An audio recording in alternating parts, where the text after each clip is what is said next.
Hey Buns, so just watched the live letter and ended my stream, and I had a friend reach out and ask me if I was okay because I seemed deflated, and I wondered if maybe some of y'all were wondering that also. So I thought I should make a video describing how I feel, talking about that post live letter feelings and impressions. Um, so you'll hear that before the stream on Monday. This might be a little bit of a vent, so keep that in mind. You've been warned. The live letter. Honestly, for me personally, it felt like a disaster in terms of how I felt. At a certain point, I think it became real obvious that I'm just disappointed and checked out and not excited to a degree that made me question how I want to cover it. We decided we'll just clip the trailer react and then I'll make this video and I'll just tell you exactly how I feel and we'll slap this on the Zep Live. It's no secret that I did not like Dawn Trail and I have been having a rough time and that I've been critical of FF14's formula since Endwalker's patches. But when it comes to a live letter, it's a special occasion. Like, I put on my collared shirt. I always saw it as a cause to celebrate my love for the game. And God, this time I was trying so hard, like in spite of how I felt lately, I wanted to feel that passion. And I hope that the live letter would rekindle it in some way, even a bit, as it often did in the past. I also try very hard to stay optimistic out of a respect for the game and for the depths and for my history with it. But I felt like I ran out of fuel somewhere. Like maybe around the time that I watched Toshipi hit 8 rocks while epic music played, I just felt real tired and it showed. And I just wish I didn't feel this way. I don't care about the story anymore. I don't expect that it will be good. Having lost that like main driving passion, I also no longer feel motivated to raid because I'm a person who my motivation to raid was tied to my love of the story, which I've been over.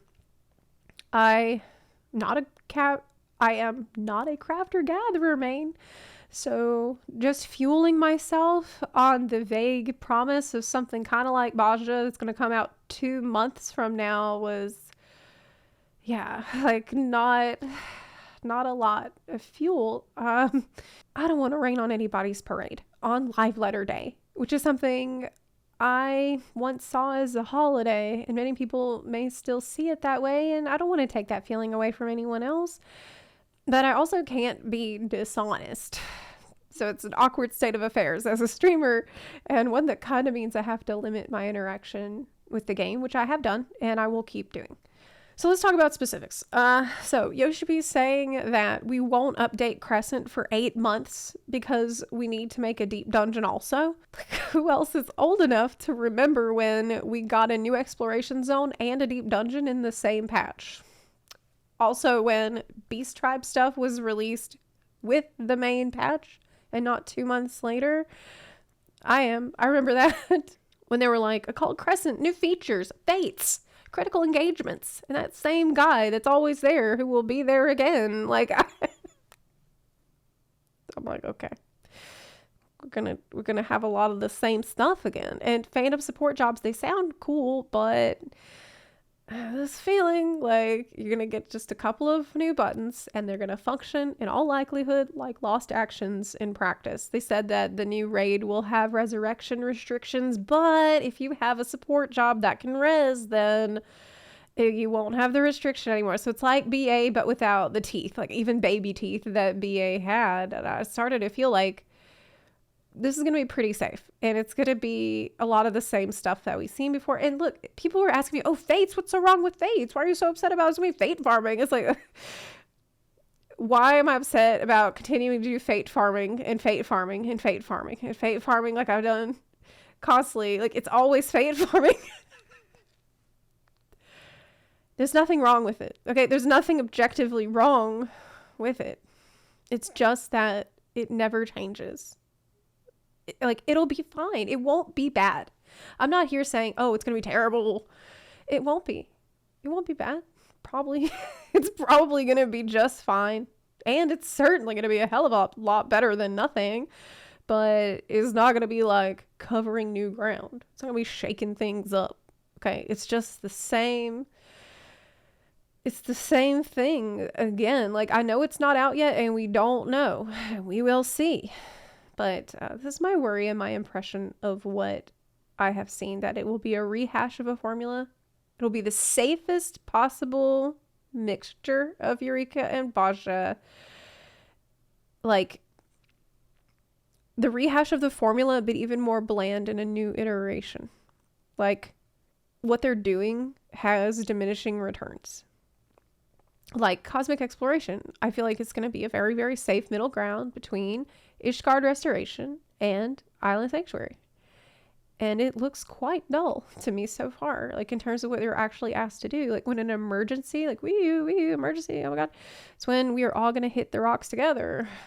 Okay, like is being able to mount while running what passes for innovation here? Like what is super innovative that we've seen today? Jogging after sprint. Okay. That's why I said I was worried this is going to be like an event. We had a lively discussion wondering, what does the falling stars mean? Is it really the final days? What? It doesn't make any sense. How do they explain that? Before we realized, no, it's it doesn't have special meaning. Like it's just meteors. These are reused assets, which is honestly for the best. A good friend of mine wrote me after the live letter and said something that I'm sad to agree with. They said, live letters used to be something I would want to get up early for, no matter the time. But the formula has become stale to the point that where I wake up, I look at the trailer, the images from the translation, and I just wait. Like, what special new thing are they going to reveal that makes you super excited? A dungeon with 2 packs and a boss? Is it going to be a story? Is it going to, like, I just feel like, or not only are we not innovating, but copy pasted ideas are also spread further apart, and laying out the patch schedule. Yoshi P saying that you can go play Monster Hunter while waiting for the content really irked me as well.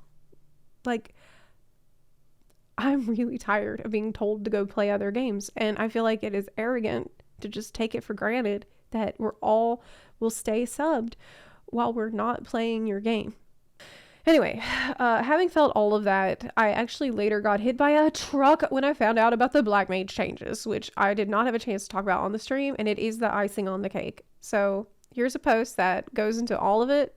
I'm going to link to it in the description. Paradox is now a thoughtless button, simply pressed whenever you like.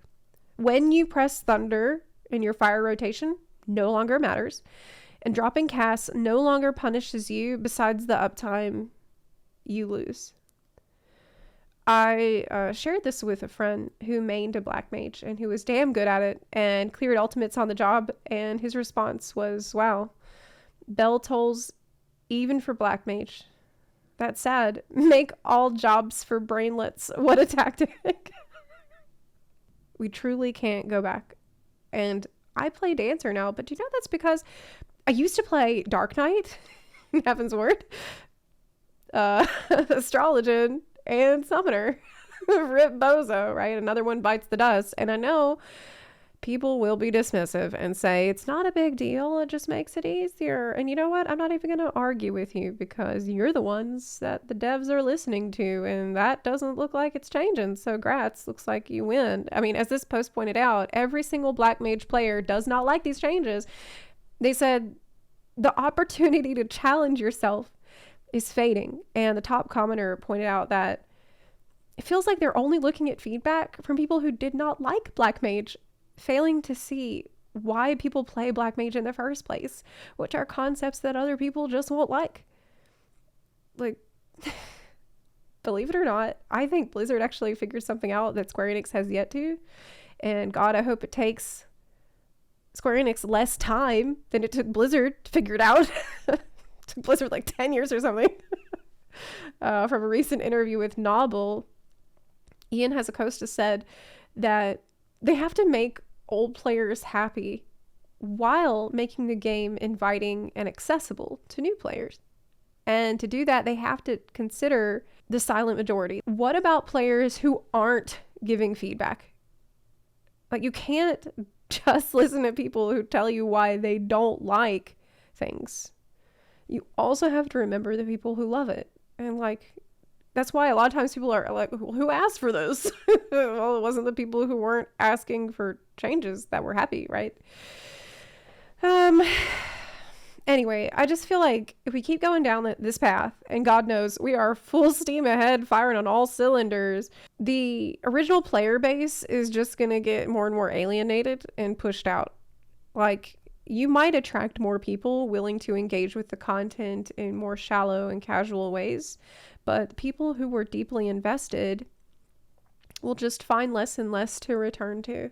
I personally can tell you that I feel like I've seen the community shift in a troubling direction, where the players who once valued or maybe even treasured the sense of mastery and depth the game once allowed you to get, they're either unsubbing or they're just disengaging, they're playing less, and they're getting replaced by a crowd that is demanding more and more convenience and less friction and celebrating that.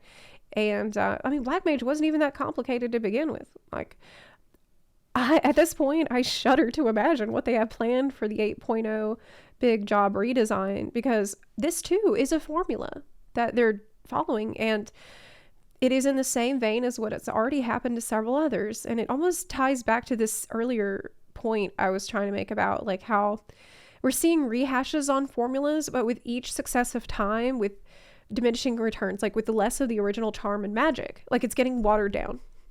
Like you're sanding off the edges to get rid of all of these prickly little failure points that made things unique. And that's what people are talking about when they complain about homogenization. That's what that means. This is going to be really controversial, I'm about to say. Some of y'all who are even with me so far, you're going to get real big mad about me saying this. But a lot of you will, no matter what I say. So what the hell, right? Like, I think this was the first time in a live letter where Yoshi P showing the new outfits on pieces of paper didn't feel cute to me. And I can't believe I'm saying that. Like, I'm almost mad at myself for feeling like that. It's like, has the spell faded and now I'm just seeing things more realistically? Or am I jaded? Or maybe both? Like, because literally nothing has ever changed about this. It's the same as it always was. But that's the problem. It is funny and it is a tradition. And I used to find it charming and endearing. And it's sort of... It's like, okay, we have this humble little stream with the pieces of paper that we can't quite find. And I guess it just rubbed me the wrong way because I feel like it's white on white. You're already using PowerPoint. Just put it on the slides. Like, if you can't figure that out, get some help to do it. You're in an office, a nice one. This is a billion-dollar company. Like, Square Enix is like a $5 billion market cap. And we can't figure this out. They could make these presentations better, but they choose not to. I know this doesn't matter. God, it's so petty. It's so tiny. But it just strikes the same nerve as everything else lately. Like, it's 2025, and most of the player base still has to rely on fan translations to understand a major live broadcast of the game that they pay monthly for. Why? Why can't you just hire someone to provide accurate live translations? Or at the very least... get your official translation ready the same day, maybe the next day. Like, why does this take weeks to happen? The community is just extremely fortunate to have volunteers who step up to do the unofficial live translations, and thank God for them. I have so much respect and thanks to the LXXXVI team for that. I've relied on them for 10 years now, basically. But does Square Enix even wonder what would happen if they just stopped? What if they just couldn't do it anymore? It's not like Square's paying them. Like, this should be the company's responsibility, but Square Enix just doesn't want to pay for it, and it's obvious. And it's just, you could pre-record, you could add in subtitles. Anyway, it's just, this worked fine in the past for a lot of reasons. It wasn't ideal, but things were just getting started. and everyone was happy, and they made good decisions. But now, the way they run these things used to be quirky and down to earth, but after the years have passed, and I feel like I'm getting less than ever for my sub, it's just not that cute anymore. Have I hit a breaking point with 14? I mean, honestly, no, believe it or not, or maybe I'm still in denial, but I watched that Lucy Pyre video, and it was great, by the way. Thank you for the shout out in that video, Lucy. It's very well put together, and it was a fun watch. But it also made me sad that I could relate to you on that. Which is also, turns out, how Lucy felt about my video.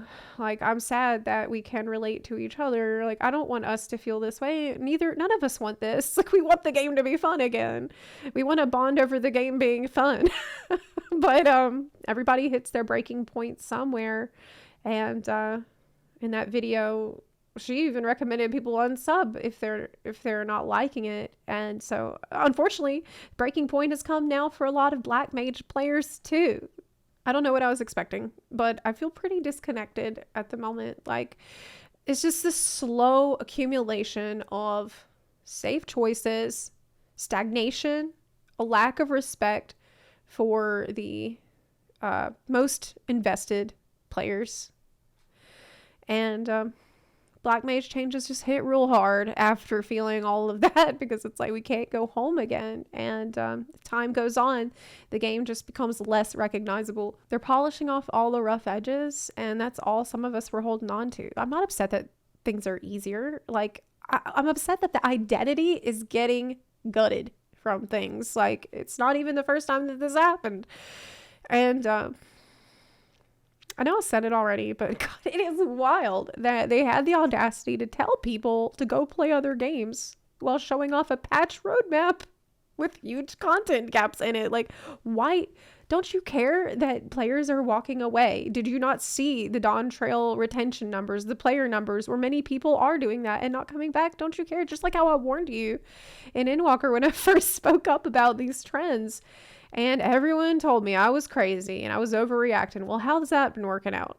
You know, a live letter should make you want to stay subbed. And I'll always love 14 and I will pray for its success. But I have had to reorient my life around the assumption that I won't be able to invest as much time in it as I used to. And you almost go through something like mourning, where, as dramatic as that sounds, where you feel forced to move on from something that used to mean a lot to you. Not even by choice, like forced out. I wanted to love this. I wanted to feel the hype, and I wanted to give it another shot by watching a live letter with an open mind, like I always do. But yeah, I also don't think that it's fair to consider myself jaded for feeling this way. I think that I have been incredibly patient, more than a lot of other players, and I will probably always be willing to keep giving them extra chances. But I'm like a really stubborn barnacle, like a barnacle that is going to be real hard to scrape off. This is just my live letter impressions, so please take it with a big grain of salt. I had to be honest with you because maybe some of you will find it refreshing if you happen to share my feelings, because God knows it's easy to get gaslit around here by people who act like any criticism of the game is a personal attack or a betrayal. Like, I was one of the game's biggest defenders, for God knows. Like, I cheerleaded this game for many more years than I have ever been critical of it. I've dedicated my life to this game, and I wouldn't care this much if I didn't have some hope, at least, that it would get better. So if you do feel this way, if you're tired, if you're frustrated, you feel disconnected, or just not excited right now, you're not crazy for wanting more. And you're not alone. It's not that you're jaded. Probably. Some of you probably are. Some of you are even burnt out. But it might not just be that. Like, you're not wrong for feeling that, the magic is fading. At the end of the day, I just have to be honest with myself and you, and whether or not you agree, I appreciate you taking the time to listen. If you want to talk about this further, you can, of course, talk to me on stream, Zeppla, twitch.tv/ZeplaHQ. I am streaming 4 nights a week. So mornings, day, whatever time of day it is for you. I'll see you then. Thanks for watching, and I'll see you on stream.